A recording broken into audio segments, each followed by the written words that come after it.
This is Cigar Reflections, a podcast on faith, hope, love, and healing, with just a touch on cigars. I'm your host, Dave, aka Graybeard.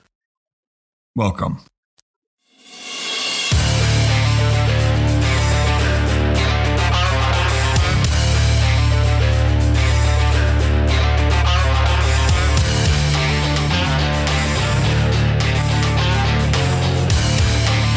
Welcome to episode 3 of Cigar Reflections, where we've been going down a series of self-identity.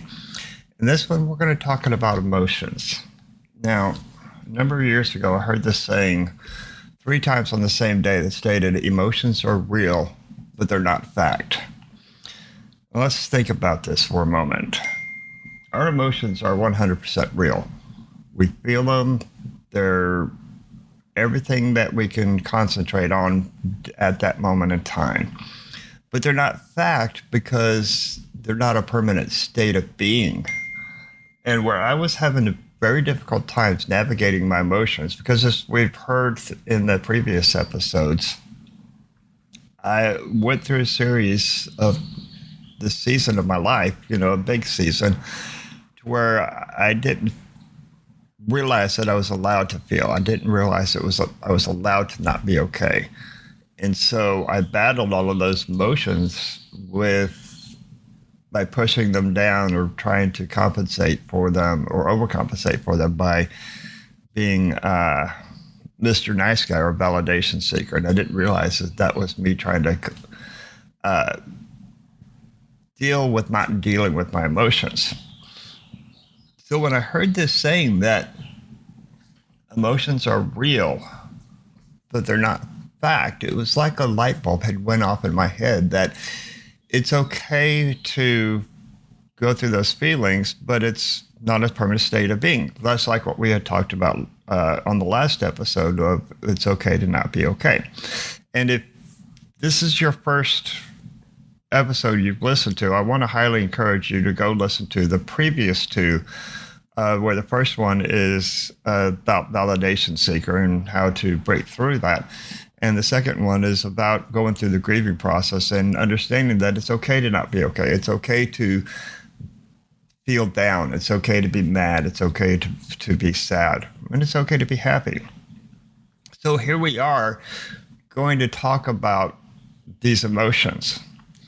And now, keep in mind, I'm not a counselor. I'm not a licensed counselor. I'm just a guy who has gone through some things in my life and have climbed back up from the bottom of the well, so to speak. And we're just talking about things that I have done in my life to help me get through those hard times and help me become the man, or working towards being the man that God designed me to be.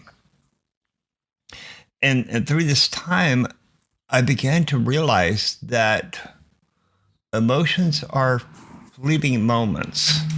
Now, those moments can be really long. I mean, you can be mad for a really long time, almost to the point where it kind of feels like it's becoming a state of being. But yet it's not, because it is still fleeting. It is going to go away. Same thing with happiness. Same thing with sadness, loneliness. All of these very powerful emotions, but they're not state of beings. Now, hatred, that's a state of being. Joy, that's a state of being. Depression can be a state of being, but it can also be fleeting, but we sometimes will call sadness depression. Anxious or anxiety can be a state of being, and it can also be fleeting. But sometimes we call the emotion of being anxious and classify it as anxiety.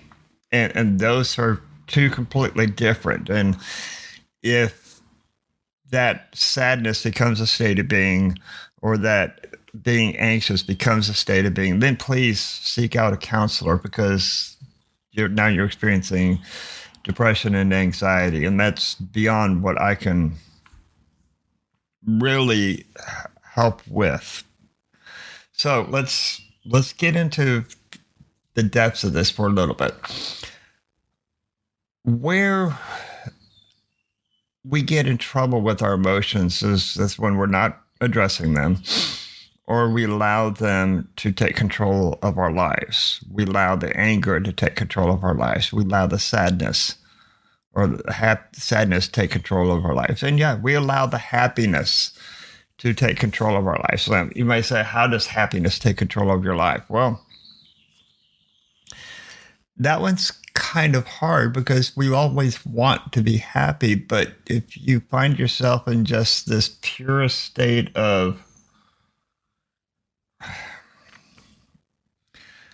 you find this yourself in this state to where that happiness or whatever it is that you're happy about, that you're solely focused on that, and you start missing the other moments of your life. Because it's okay to be sad. So we may focus so much on the happiness that we're ignoring, the fact that a dear friend had passed away, because we don't want to face that.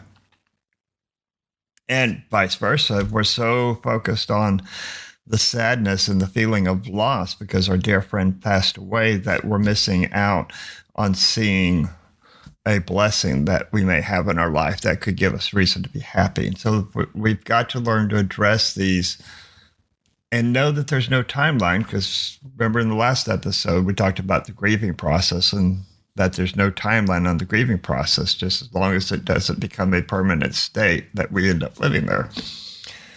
But we want to learn to be able to process these and learn to be able to balance different areas of our life. And one of the ways that we can do that is by starting to address the underlying cause or reason for each of these different feelings, these emotions, these fleeting states of being that we're in. And I think that's where, especially with the negative emotions, that's where we really start wanting to avoid.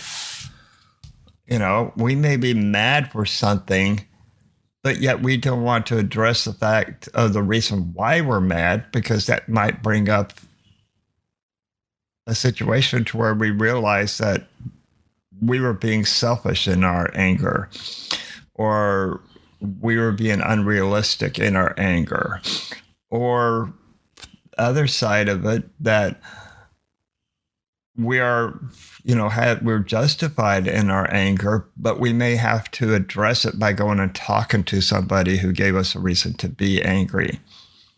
And if you notice, I keep on saying gave us a reason, because our being angry, our being sad, our being happy, our being scared, each of these different emotions, are being lonely, these are all by choice. It's our choice to experience those different emotions and to stay in those states for a period of time. Nobody can make you angry. You have to give them that power too. Nobody can make you happy. You would have to give them that power too. Nobody can make you lonely, sad, excited, all of these different emotions. Nobody has that power over you unless you give it to them. Now, that doesn't mean that people can't do things or situation can't do things that give you a reason to feel a particular way. You've lost a job. You're likely going to feel sad. You may feel depressed for a while. You may feel unworthy. You may feel broken. But it's your choice to stay in that state of being. It's your choice to stay in that emotion. It's your choice to turn it into a permanent state of being of depression or permanent state of being of hatred, a permanent state of being, whatever it is. It's your choice. Nobody, no single thing has that power unless you give them that power. Now, personally, just me, myself, I don't really want to give anybody that much power over me. I don't. Nobody deserves that power to control how I feel. Keep in mind, as I stated, situations will put you or give you a reason to feel a particular way. You heard some sad news. That can give you a reason to feel sad. And by all means, feel sad. It's okay. You don't want to not experience your emotions and end up with a cold heart to where you're not affected by anything. Because that's a type of emotion as well, where you're in this just a stasis of unresponsive, unfeeling coldness. And that's not a good place to be either, because you've trained your mind to ignore all of those emotions and just to bottle them up and push them away. And that brings out other types of emotions that you may not realize that, to where you're in this feeling of disconnected from life. You're in this feeling of reclusiveness where you just hide from everybody, or you only experience things through superficial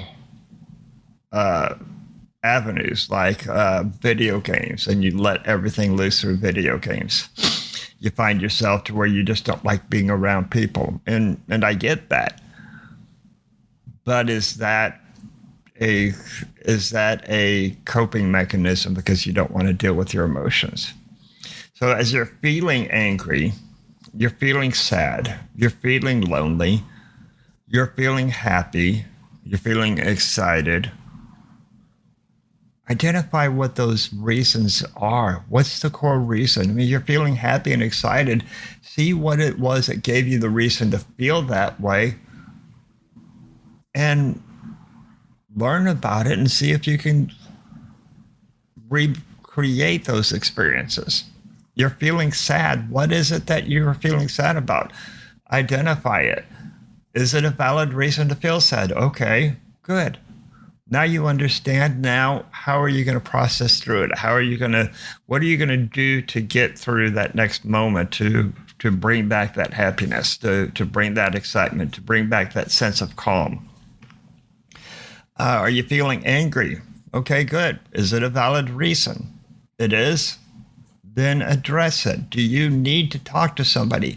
Do you need to go and set out your boundaries of, hey, what it was that you did gave me a reason to be angry, and I don't like that. So this is a boundary. Please respect that boundary and don't cross that boundary anymore.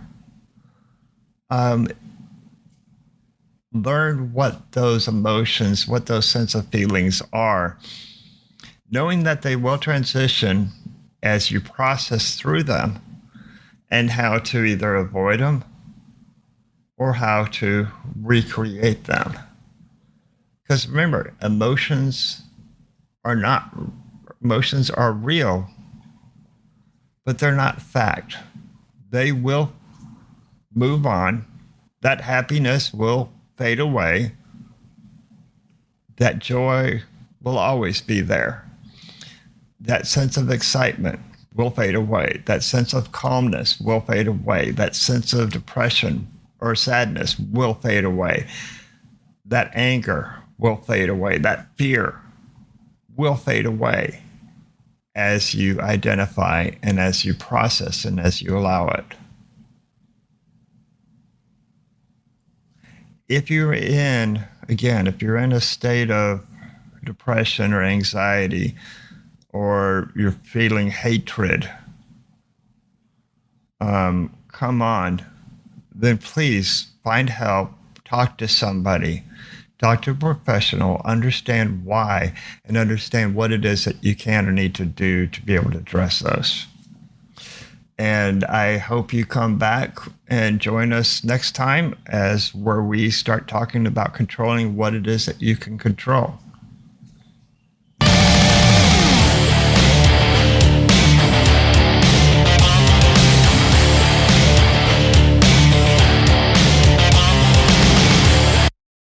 And now for a little bit on cigars. I'm holding in my hand here the La Patassiere by Crowned Heads. And this is a beautiful cigar with Connecticut broadleaf wrapper, binder from Nicaragua, and fillers from Nicaragua and Costa Rica. It's got nice, wonderful coffee and creamy notes with it, with a little bit of earthiness, a little bit of leather type earthiness, and a little bit of cocoa. This is hand rolled and blended by Pichardo and John Huber, who's the owner of Crowned Heads. And it is Maduro in color. You're going to find that the strength on it is, it's got really a medium to full intensity of flavors. The strength on it is, you age it a little bit, is going to tone down some on it. So when you buy these brand new, I would definitely let them sit in your humidor for about a week or two before you light one up. Absolutely great cigar and goes good with coffee. So I'm about to go enjoy mine. Have a great day.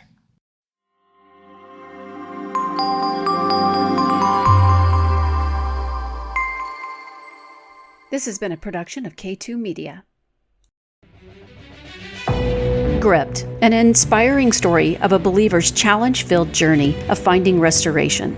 It is a story to equip and empower you to find the same. As you dive into this adventure story, you will see and feel all of the gripping things behind the veil. And as you do, leave your fear far behind, my friend, for victory is ahead. Pick up your copy of Gripped anywhere books are sold.